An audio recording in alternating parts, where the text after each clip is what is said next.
Hey there, it is Tuesday. It is the 20th day of August 2019, if you can believe it, right?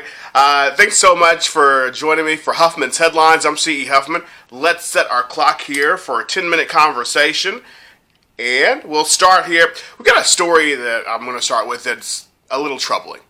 Just a little bit. I'm going to use that word, troubling.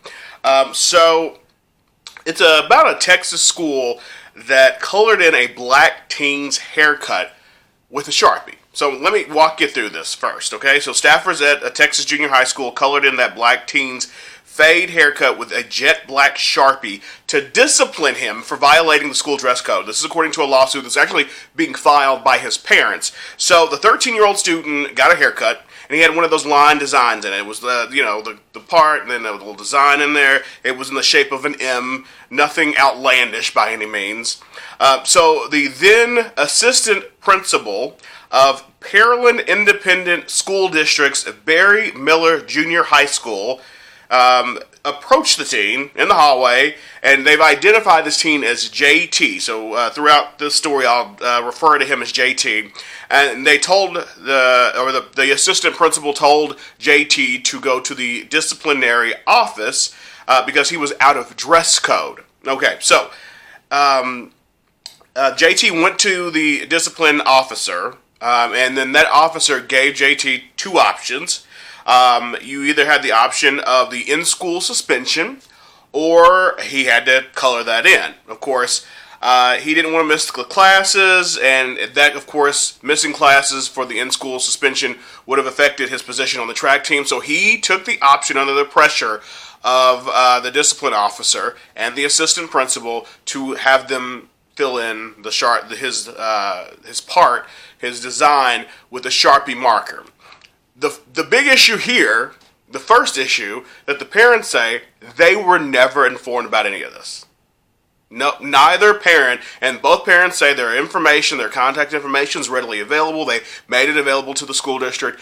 Neither parent was involved in this decision at all. It was the assistant principal. There is another teacher involved as well, and the disciplinary officer. And they pressured this kid, this teenager, 13 years old, in middle school, junior high school. Now, according to the lawsuit, this JT has never been in trouble before, and he didn't want to have this be his first time of suspension. And it was all this stuff, this pressure on him as a 13-year-old. It also noted that the haircut did not depict any violence, any gang-related material, anything obscene or otherwise offensive or inappropriate in any manner. JT, though, did not believe the haircut violated any of the school policies. So again, he chose to have them color this in. And this is a story that I first saw on NBC News, and of course I'll have the link at the bottom in the description for you to take a look at. So his parents, again, alleging that the assistant principal, watched the discipline officer started to color in JT's scalp with a jet black marker that they say did not come out for days. And another teacher eventually stopped by the office and finished the job. And it's alleged that all three staffers, all three of them, of course, are white in this situation. And it was alleged that they were all laughing as JT's fade haircut was colored in. That's the alleged statement from JT, that these teachers were laughing, these educators were laughing while they were coloring in his design there in his hair.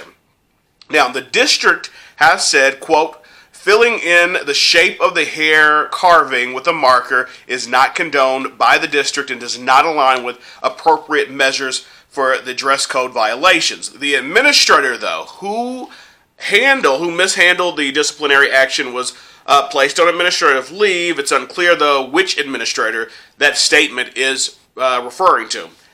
However, and this is one of the weird parts of it, the assistant principal that did this is now the principal.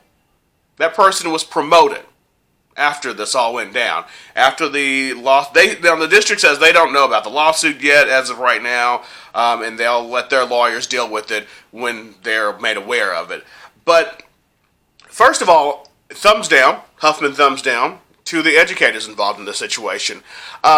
Black men have been getting hair designs and parts in their hair for quite some time. It's not new, it's not a mystery. It is a form of creativity for both the barber and the person with the hair. And it's their hair. And it is some way to be creative about your body. It's not a tattoo, it's not clothing, it's that person's hair and the creativity of the barber to do it. Some of it is, sometimes there are offensive languages put in the back of people's heads or words or designs that shouldn't be there, but this was allegedly just an M in the side of JT's head. And it doesn't say if they've done this before or if this has been done before, and there are white guys who get their designs in their hair. I've seen it for myself. I know everybody's seen white guys with designs in their hair. White girls do it now. Black women, black girls, Hispanic, Latino, Asian. Everybody you've seen this before, but I've never heard of a school district pressuring a child to have a black marker fill in any kind of design in the hair. Maybe put a hat on for the day, anything like that. That's a thumbs down. These are educators. These are people that are supposed to be supporting this young man who allegedly has no record of any offenses in school. He's an athlete. He's allegedly a good student.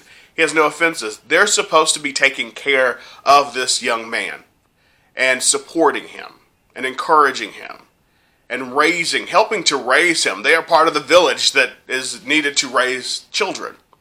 And unfortunately, if this is true, and it still has yet to play out in court, this is a failure on the school district's part and those educators. And there needs to be more than just disciplinary action in the situation. It sounds like this whole school system needs to be retrained in how to deal with anything that would ever come up like this again. The next story I want to talk about, for some reason, there's this war of chicken that has popped up this week. Yes. And now Shake Shack, Church's Chicken, and Wendy's has joined in the battle that had started between Popeyes and Chick-fil-A. So there's a chicken battle. This shows how team-oriented Americans are. We gotta be on a team. You can't just be in love with, because all of these people have good chicken. I can't say that any. Chick-fil-A's got good chicken. Popeyes has got good chicken. That Wendy's spicy chicken sandwich, can't beat that. It's good stuff. Church's has got good chicken when it's hot, though. I need my Church's to be hot.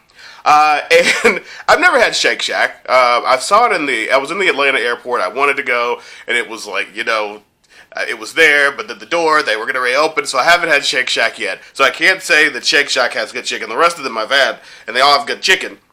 But I'm going to give a thumbs up, though, to Popeyes, because Popeyes is, first off, readily available across the nation, and I'm actually a bigger fan of Bojangles. Bojangles was not only, I think they got in the battle, too. I think I was reading the Twitter feeds, and they got in the battle. Bojangles, it's a southern place. They got in the chicken battle, too. I wish Bojangles was, countrywide, nationwide, because you can get Popeyes in Los Angeles or in Atlanta. So, wherever you go, there's a Popeyes there for you in between. But I'm going to give a thumbs up to Popeyes because they're readily available. Chicken's always good. You ever have a bad piece of Popeyes chicken? Chick-fil-A, you're great at the sandwich. You're good at sandwiches. Popeyes is good at sandwiches and chicken, bone-out chicken. They got the shrimp, everything. You never had a bad piece of meat at Popeyes. So, thumbs up to Popeyes. I'm going to go with Team Popeyes on this. And Bojangles, if you start spreading out a little more, I'll join your team too. Lastly, and I'm doing pretty good today, I got to just give a shout out to Coca-Cola. Coca-Cola has decided that they're going to start selling Dasani water in aluminum cans and bottles. Because plastic bottles have been trashing the earth and the oceans.